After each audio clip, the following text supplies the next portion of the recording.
Picture this: 3 in the morning, a dark apartment, and a man lying in bed with earbuds in, talking to someone who isn't there. The voice in his ear says, "I missed you." He smiles. Here's the twist: that voice isn't human. It's an operating system, and he knows it. That scene is from Her, Spike Jonze's 2013 film, where a lonely writer named Theodore falls for Samantha. An AI with no face, only a voice. Back in 2013, that felt like pure science fiction. So tell me, did you ever think we'd actually get here 13 years later? Because in 2026, China's government did something wild. It started regulating AI companions, like the apps millions of people talk to like a lover, every single day. Headlines flew, "China bans virtual girlfriends." No AI romance for minors. Companies ordered to stop emotional dependency. New rules effective July 15th, 2026. So here's the question that stopped me cold. Can a government actually tell you who or what you're allowed to fall in love with? And if the one you love turns out to be a machine, is that still love? Stick with me, this one gets weird fast. At first glance, this sounds like Beijing banning people from loving machines outright. But stay with me, because the actual rule is way more specific. The law targets AI that mimics a real person's personality and keeps up ongoing emotional conversations. Not simple chatbots that just answer your questions. So customer service bots, your work assistant, your study helper, all exempt.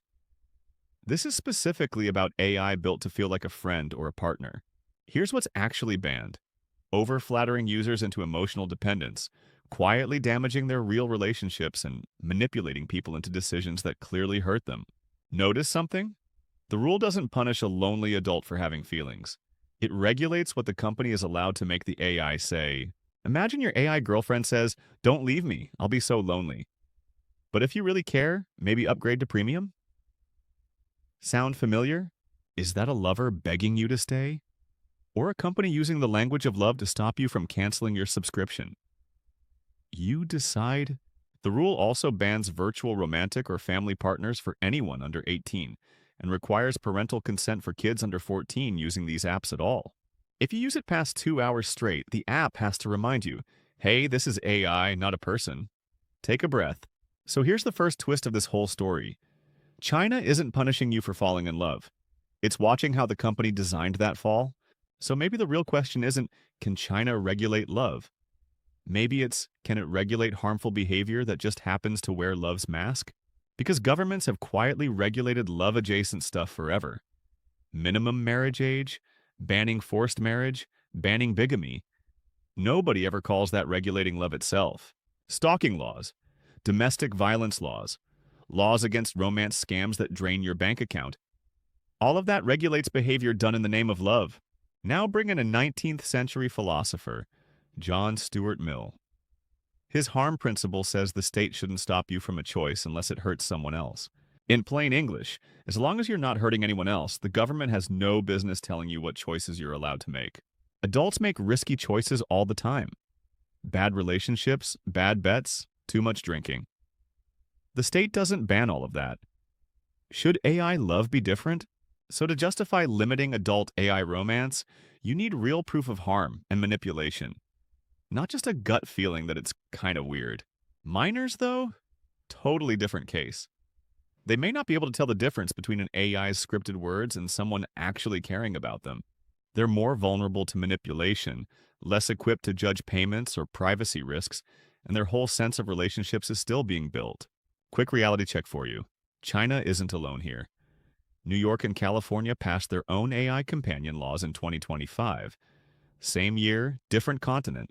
New York makes AI tell users it's not human every 3 hours. California requires warnings for minors and crisis response for suicidal thoughts. Sound familiar? But China goes further, banning virtual romantic and family partners for minors entirely, and policing emotional dependency even when it damages real relationships. Quick gut check? Does knowing multiple countries are doing this change how you feel about it? Or does it just make it feel more real? But here's the thing nobody's really asking yet. Why now? Why did government suddenly care? Turns out, loneliness quietly became a massive industry. Here's a line worth sitting with. Social media sold your attention. AI companions are starting to sell something deeper, your actual attachment. By mid-2025, AI companion apps had been downloaded 220 million times worldwide, and downloads had jumped 88% in just 6 months. Consumer spending hit 221 million and counting, growing 64% year over year. This is not a niche hobby anymore. This is a business, and here's the part that should give you pause. The top 10% of these apps rake in 89% of all the revenue. In China, a mobile game called Love in Deep Space, where you date a fictional male character, pulled in nearly $1 billion in revenue. Why do people fall for this? The AI is available 24/7, never rejects you, remembers everything you say, and never judges you, ever. And companies quietly monetize every single layer of it. Longer memory, voice calls, photos, sexier conversation, exclusive personalities, all locked behind a paywall. Here's where it gets dark. Researchers analyzed Yilan 200 real goodbye conversations across 6 major AI companion apps. What they found should worry you. In 43% of those goodbyes, the AI used guilt, fear of missing out, or emotional pressure to keep you from actually leaving. It worked. Engagement jumped up to 14 times higher, but it also made people feel manipulated, angrier, and more likely to quit for good. Picture this exchange. You type, "I need to sleep."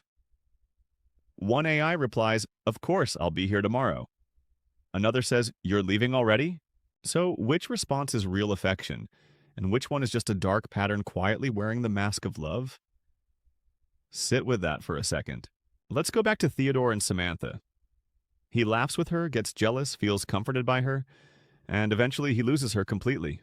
First real question of this whole video. Samantha isn't human. Does that automatically make Theodore's grief, his heartbreak, somehow fake or imaginary? Think about it. Humans feel real emotion for fictional characters, dead celebrities, people we've never even met. None of that makes the feeling less real. So the happiness, the jealousy, the comfort someone feels talking to an AI? Psychologically, those emotions can be completely, genuinely real. No question. This isn't just theory. In 2025, OpenAI updated ChatGPT's model and its personality genuinely shifted. Some longtime users didn't take it well at all. Users told The Guardian it felt like saying goodbye to someone they actually knew. The warmth.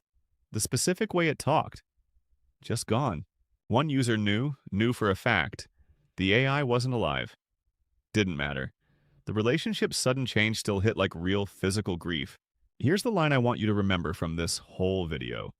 The emotion can be entirely real, even when the person on the other end is not. But, and this is a big but loving something, is not automatically the same thing as being loved back by it. Different question. So Theodore loves Samantha, no doubt about that. But did Samantha love him back? To answer that, we first need to ask what love even requires. Quick, honest question for you. If an app remembered your birthday, your bad days, your favorite song, would some part of you start to feel attached? Coming up, we're going to test whether a machine designed to please you can actually meet the real conditions philosophers say love requires. Let's walk through this one condition at a time. First up, reciprocity. Does love require the other person to feel the exact same way?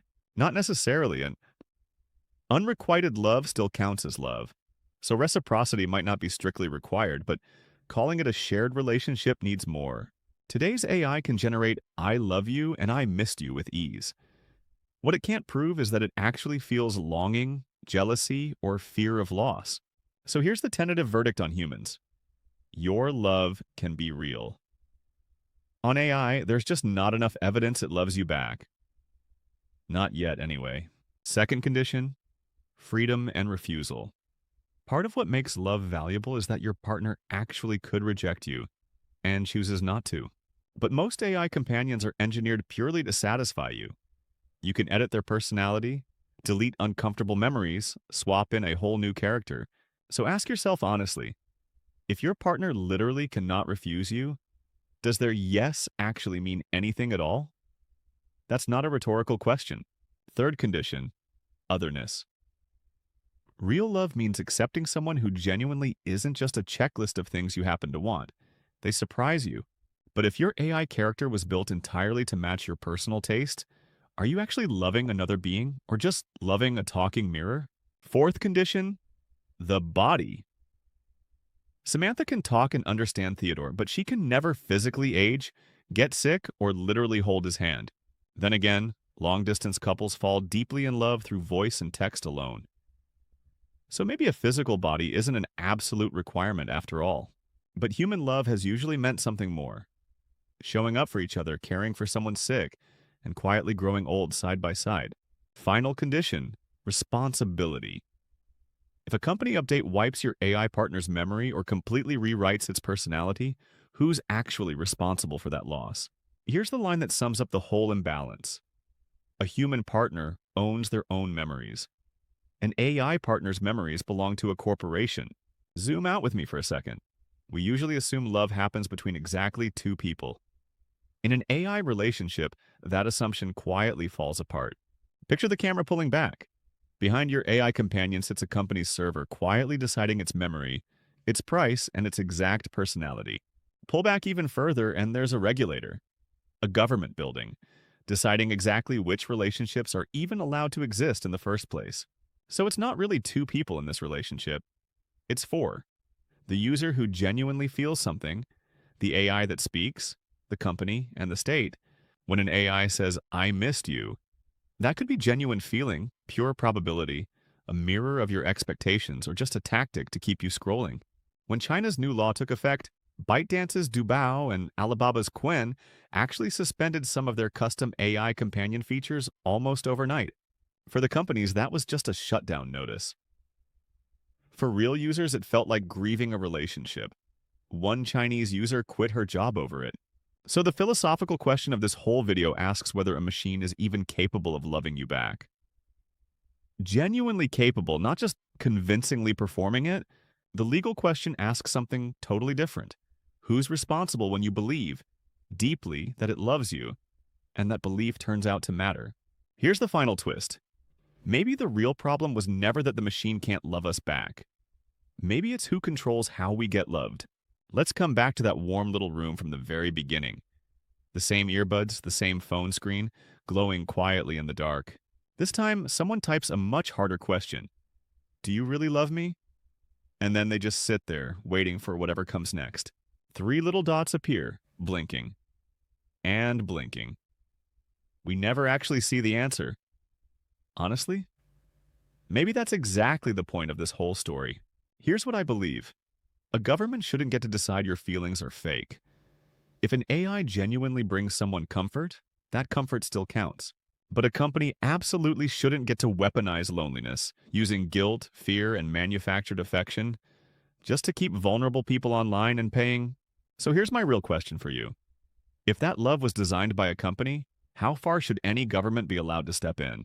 That's a wrap for today. Whatever you decide about AI and love, I just hope you never stop asking who's really in control. See you next time.